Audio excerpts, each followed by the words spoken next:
শুরু হয়ে গেল নবান্ন স্কলারশিপের আবেদন প্রক্রিয়া। 2024-25 শিক্ষাবর্ষে তোমরা অনলাইনে নবান্ন স্কলারশিপের জন্য আবেদন করে নিতে পারবে। এই ভিডিওতে আমরা নবান্ন স্কলারশিপে আবেদন করার সমস্ত শর্ত, কারা কারা আবেদন করতে পারবে, কত টাকা পাওয়া যাবে, সমস্ত কিছু কিন্তু অফিসিয়াল ওয়েবসাইট থেকেই দেখে নেব। কাজে ভিডিওটি সম্পূর্ণ দেখবে, ভালো লাগলে লাইক করবে, চ্যানেলে নতুন হয়ে থাকলে অবশ্যই চ্যানেলটিকে সাবস্ক্রাইব করে রাখবে।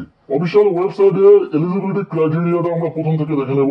প্রথম শর্ত বলা হচ্ছে স্টুডেন্টকে পশ্চিমবঙ্গের স্থায়ী বাসিন্দা হতে হবে এবং মাধ্যমিক, উচ্চ মাধ্যমিক বা গ্রাজুয়েশনের পরে ওয়েস্ট বেঙ্গলের যে কোনো ইনস্টিটিউটে পড়াশোনা করতে হবে। এর পাশাপাশি নাম্বার পার্সেন্টেজের ক্রাইটেরিয়াটা বলা হচ্ছে মাধ্যমিক বা উচ্চ মাধ্যমিক পরীক্ষাতে যদি তোমাদের মিনিমাম 50% মার্কস থাকে, তোমরা এই স্কলারশিপটিতে অ্যাপ্লাই করতে পারবে। এটি হলো পশ্চিমবঙ্গ সরকারের দেওয়া একটি জনপ্রিয় স্কলারশিপ।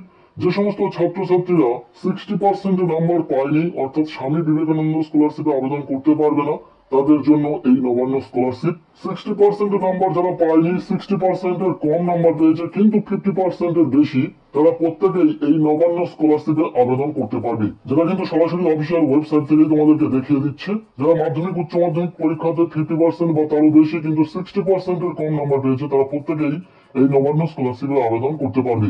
এর পাশাপাশি যারা আন্ডার গ্রাজুয়েশন কমপ্লিট করে পোস্ট গ্রাজুয়েশন করছে, তাদের জন্য যে নাম্বার পার্সেন্টেজ লাগবে সেটা হলো মিনিমাম 50% বা তারও বেশি কিন্তু 53% এর কম। 50% এর বেশি কিন্তু 53% এর কম যে সমস্ত স্টুডেন্ট আন্ডার গ্রাজুয়েশন লেভেলে পেয়েছে, তারা পোস্ট গ্রাজুয়েশনে অ্যাডমিশন নিয়ে এই নবান্ন স্কলারশিপে আবেদন করতে পারবে। যেহেতু এই স্কলারশিপটি দরিদ্র এবং মেধাবী ছাত্রছাত্রীদের জন্য, তাই অ্যানুয়াল ফ্যামিলি ইনকামের ক্রাইটেরিয়াটা এখানে দেখতে পাচ্ছ 1,20,000 টাকার মধ্যে হতে হবে স্টুডেন্টের অ্যানুয়াল ফ্যামিলি ইনকাম, তবেই কিন্তু এই স্কলারশিপে আবেদন করা যাবে। এবং লাস্ট একটি শর্ত রয়েছে এবং বলা হচ্ছে এই কোর্সের জন্য অন্য কোনো সরকারি স্কলারশিপে তুমি আবেদন করতে পারবে না। মূলত এই কটি কন্ডিশন রয়েছে স্কলারশিপে আবেদন করার।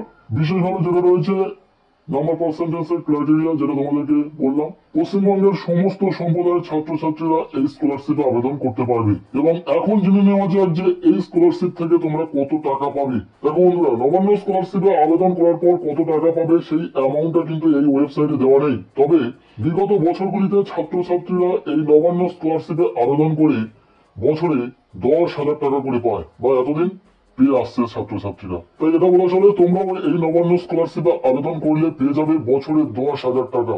তো আশা করছি বুঝতে পারলাম। এরপর আমরা দেখে নেবো যে এই নবান্ন স্কলারশিপে আবেদন করার জন্য কি কি ডকুমেন্টস লাগবে, যেগুলো তোমরা খুব শীঘ্রই রেডি করে রাখো। স্কলারশিপে আবেদন যেহেতু শুরু হয়েছে, তাই তোমরা ডকুমেন্টস গুলো রেডি করে নিয়ে তোমরা এই স্কলারশিপে আবেদন করে নিতে পারবে। নবান্ন স্কলারশিপে আবেদন করার জন্য প্রথম যে ডকুমেন্টসটির কথা বলা হচ্ছে সেগুলি হলো তোমার কমপ্লিট অ্যাড্রেস, মোবাইল নম্বর, ইমেল আইডি, এগুলি যে ডিটেলস গুলি ফর্ম ফিল আপ করার সময় লাগবে।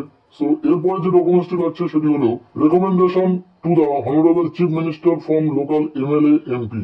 লোকাল এমএলএ বা এমপি থেকে তোমাদেরকে একটি রেকমেন্ডেশন লেটার নিতে হবে। এই যে রেকমেন্ডেশন লেটারের যে ফরম্যাট রয়েছে সেটা কোথা থেকে পাবে সেগুলি বলে দেবো পরবর্তী ভিডিওতে। এরপরে যে ডকুমেন্টসটি লাগবে সেটি হলো অ্যানুয়াল ফ্যামিলি ইনকাম সার্টিফিকেট এবং ইস্যু অথরিটি গুলো তোমরা দেখতে পাবে কোথা থেকে তোমরা ইনকাম সার্টিফিকেট ইস্যু করাতে পারবে। Minister in charge, minister of state, DM, SDO, BDO, joint BDO, executive officer, এই সমস্ত উচ্চপদস্থ অফিসারের থেকে তোমরা কিন্তু ইনকাম সার্টিফিকেট ইস্যু করাতে পারবে। এরপরে স্টুডেন্টের একটি সেলফ ডিক্লারেশন লাগবে, সেটারও ফরম্যাটের কোথা থেকে পাবে সেগুলি বলে দেবো। যেখানে থাকবে স্টুডেন্ট কোন কোর্সে বর্তমানে পড়াশোনা করছে এবং সেই কোর্সে পড়াকালীন অন্য কোনো সরকারি স্কলারশিপ পাচ্ছে কিনা, এই সমস্ত তথ্যের সাথে স্টুডেন্টের সিগনেচার থাকবে। এবং সেই ডিক্লারেশনটিকে যে ইনস্টিটিউটে স্টুডেন্ট পড়াশোনা করবে সেখান থেকে সিল বা স্ট্যাম্প করিয়ে নিয়ে আসতে হবে। এরপর লাগবে admit card of standard examination, অর্থাৎ মাধ্যমিকের অ্যাডমিট কার্ডটি লাগবে। দেন যে ডকুমেন্টসটি লাগবে সেটি হলো মার্কশিট অফ কোয়ালিফাইং এক্সামিনেশন। মাধ্যমিকের পরে অ্যাপ্লাই করলে মাধ্যমিকের মার্কশিট, এইচএস এর পরে অ্যাপ্লাই করলে এইচএস এর মার্কশিট দিতে হবে। যদি student diploma, engineering, BE, BTech, MBBS, law, nursing, pharmacy, এই সমস্ত প্রফেশনাল কোর্সে অ্যাডমিশন নেয়, সেক্ষেত্রে যদি র্যাঙ্ক হোল্ডার হয়ে থাকে তাহলে র্যাঙ্ক কার্ড লাগবে। এবং প্রফেশনাল কোর্সের ক্ষেত্রে হলে অ্যালটমেন্ট লেটার লাগবে। ব্যাংকের পাসবুক লাগবে, যেখানে প্রথম পাতাতে অ্যাকাউন্ট নম্বর এবং আইএফএসসি কোড যেন মেনশন থাকে। এরপরে লাগবে admission receipt for current academic ইয়ার অথবা সেমিস্টার, অর্থাৎ বর্তমান কোর্সের অ্যাডমিশন রিসিপ্ট লাগবে। সো এই গেল ডকুমেন্টেশনের ক্রাইটেরিয়া। মূলত যে ডকুমেন্টস গুলি বলা হলো প্রত্যেকটি ডকুমেন্টস তোমাদের ক্ষেত্রে লাগবে এই নবান্ন স্কলারশিপে আবেদন করার জন্য। সো আজকের এই ভিডিওতে শেয়ার করলাম নবান্ন স্কলারশিপের সমস্ত ডিটেলস। কেমন লাগলো স্কলারশিপ রিলেটেড এই ভিডিওটি অবশ্যই কমেন্টের মাধ্যমে জানাও। ভিডিওটি ভালো লেগে থাকলে লাইক করো, আমাদের এই চ্যানেলে নতুন হয়ে থাকলে অবশ্যই চ্যানেলটিকে সাবস্ক্রাইব করে রাখো।